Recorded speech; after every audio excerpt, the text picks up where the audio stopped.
कृष्णा, राधे राधे। और कैसे हैं आप सब लोग। आशा है कि आप सब लोग परम सुख में होंगे, आनंद में होंगे, मंगल में होंगे और बिहारी जी की कृपा आप पर बरसती रहे। तो मेरे पास कुछ प्रश्न आ रहे हैं कि जैसे कि 8 नवंबर को चंद्र ग्रहण है, तो हम अपने घर में बाल गोपाल, लड्डू गोपाल की सेवा किस प्रकार करें, किस प्रकार से उनकी पूजा अर्चना वंदना करें, भोग प्रसादी करें। तो इस विषय पर प्रश्न आ रहे हैं। और इसी के साथ साथ कार्तिक स्नान हमें नदियों में इस समय करना चाहिए या नहीं करना चाहिए, ये भी एक प्रश्न आ रहा है। और हम कार्तिक का जो स्नान होता है, पूर्णिमा का जो स्नान होता है, वो किस समय करें, हम दीपदान कब करें, दीपावली कब मनाएं, और हम मंदिरों में दान किस समय करें। तो इस तरह के बहुत सारे प्रश्न आ रहे हैं। तो इन्हीं सभी प्रश्नों का उत्तर देने के लिए ये वीडियो मैं बना रही हूँ। तो अगर आपको ये जानकारी पसंद आएगी तो ज़रूर से लाइक कमेंट शेयर कीजिएगा। चैनल में नए हैं तो चैनल को सब्सक्राइब कीजिएगा। तो देखिए, जो सूर्य ग्रहण होता है उसका जो सूतक काल होता है वो 12 घंटे पहले मान्य होता है, और चंद्र ग्रहण का जो सूतक काल होता है वो 9 घंटे पहले माना जाता है। तो अलग अलग शहरों में 5-10 मिनट आगे पीछे समय हो सकता है। तो हमारे यहाँ जो दिल्ली में समय है वह 5:29 से और 6:29 तक का चंद्र ग्रहण का समय है। तो उससे 8 घंटे पहले, 9 घंटे पहले सुबह 8:29 पर सूतक काल प्रारंभ हो जाएगा।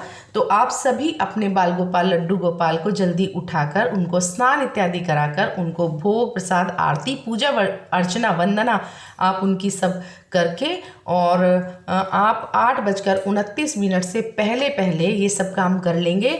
और उसके बाद आप भगवान के पास एक लोटे में जल और उसमें थोड़ी तुलसी पत्र डालकर रख देंगे, और थोड़ा सा आप खाने का सामान और उसमें तुलसी पत्र डालकर आप रख देंगे। भगवान श्री हरि से आप प्रार्थना करेंगे कि हे मेरे प्रभु, आज चंद्र ग्रहण है जिस कारण मैं आपकी भोग सेवा पूजा अर्चना वंदन नहीं कर सकती हूँ, तो आप कृपा करके इसको ग्रहण कर लीजिएगा या आप मेरी पूजा को स्वीकार कीजिएगा। और ये कहकर आप मंदिर के कपाट बंद कर दीजिए, भगवान को शयन करा दीजिए। इसके बाद जब मोक्ष हो जाएगा, मोक्ष होने के बाद आप पूरे घर में साफ सफाई करके स्वयं भी शुद्ध होकर और पूरे घर में गंगा जल का छींटा देकर भगवान को स्नान इत्यादि कराने के बाद आप अपनी पूजा अर्चना वंदना भोग इत्यादि आप रेगुलर कंटिन्यू अपना कर सकते हैं, जैसे भी आप पूजा करते हैं। तो ये तो रहा प्रश्न बाल गोपाल की सेवा का।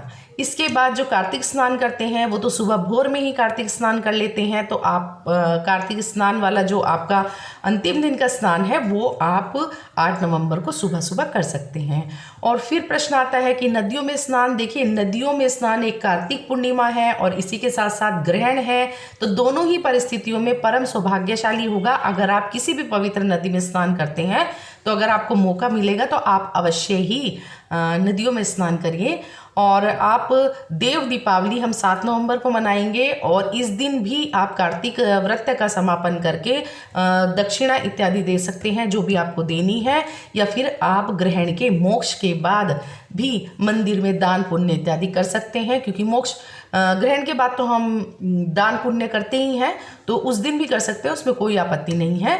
तो आपको जैसे भी ठीक लगे आप उसी प्रकार से कर सकते हैं। लेकिन ग्रहण के समय में आप कुछ भी खाएंगे पिएंगे नहीं, आप मानसिक जाप आप शुरू करेंगे, आप मंत्रों का जाप करेंगे, आप पूजा अर्चना वंदना करेंगे, आप सोएंगे नहीं।